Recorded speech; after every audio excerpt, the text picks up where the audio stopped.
Mr. Donwy.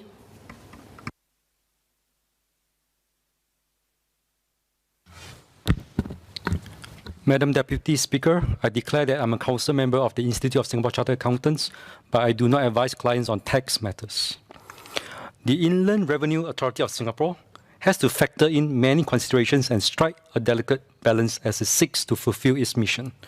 For example, there is a trade-off between protecting revenue and minimizing the distortions of taxes on market competition.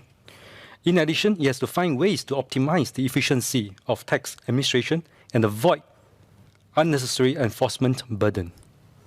One of the concerns of levying GST on lower value items is whether the resources required to enforce the collection is worth the effort.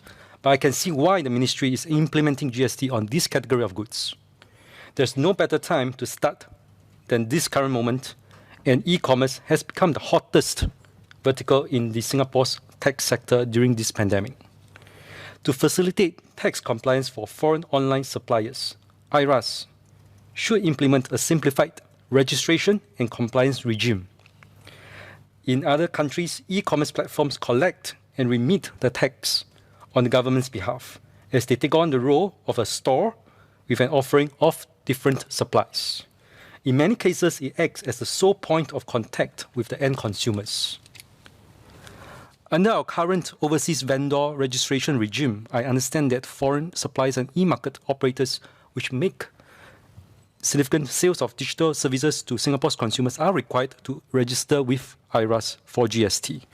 With this new legislation, the overseas vendor registration regime will be expanded. I would like to ask, what if the foreign suppliers are non-compliant for the import of their goods into Singapore? Will the Singapore-based purchasers, like the consumers, be asked to pay for the GST? Can IRAS work with electronic distribution platforms like AliExpress and eBay via a joint and several liability notice mechanism to notify the foreign suppliers, as we are unable to regulate these suppliers effectively to help us with the tax collection? IRAS should concentrate its efforts in the fight against GST fraud and ensuring the effective taxation of cross-border online sales to raise additional revenue and strengthen the functioning of our tax systems. I understand the need to grow our tax base in order to fund other expenditure. For example, Australia recorded total revenues of over 1 billion Australian dollars of GST collected in the first 2 years of operating its GST regime for online sales of services and digital products, and in the first year of its implementation for online sales of goods. Madam Deputy Speaker, in Mandarin. 向网上销售的低价值进口商品征收收费税的理由之一，是为了确保我国零售商能与网上销售平台公平竞争。新加坡零售商必须对其销售收取消费税，但网上零售商则不需要收取。虽然这项措施可能帮助我们的一些本地商店拉近他们跟网上零售商的价格差距，我们的消费者将不得不支付更高的价格。因为疫情的关系和加上政府的劝导，许多国人已经改变了他们的购物模式。谨慎的消费者不应该因为对拥挤的购物中心和商店保持警惕而受到惩罚，尤其是在关闭疫情和住院人数再次上升的情况下。另一方面，以网上零售商网站来补充核心业务的本地零售商，可能面临低客流量和进口商品在线销售新税的双重打击。I have some questions for the Minister.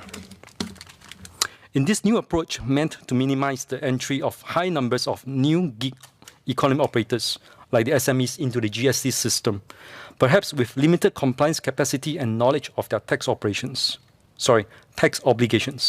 I'm concerned that the new economy operators, especially the micro businesses and SMEs, may often have limited GST knowledge and capacity to comply, while their activities may involve considerable GST revenues and create risk of competitive distortion that may be significant at an aggregated level. Does IRAS expect the revenue impact of this approach to be significant when activity shifts from a limited number of established and largely GST-compliant conventional operators to a large number of gig economy operators that may remain outside the scope of GST? Will bringing in these new gig economy operators into the GST net create undue pressure on tax administration and compliance challenges for the operators? How will IRAS use technology to facilitate GST administration and compliance? Are there third-party reporting obligations, taxpayer education, and other activities to raise awareness? How does IRAS enforce and collect the right amount of tax? The purchases that many Singaporeans purchase online are less than $400. So many Singaporeans will be affected and feel that they are forced to pay for the cost of COVID-19, even though the change will only happen in 2023. Online sellers have found ways to evade paying taxes, posting goods without declaring, offering services on online social media, boosting cash transactions, and running multiple sales websites. How will IRAS minimize such non-compliance? Can a portion of tax revenue collected from these imported purchases be earmarked to strengthen the resilience of our retail sector in the event it encounters another major economic downturn like now? I look forward to the Minister's response and would like to conclude with my support for the bill. Thank you very much.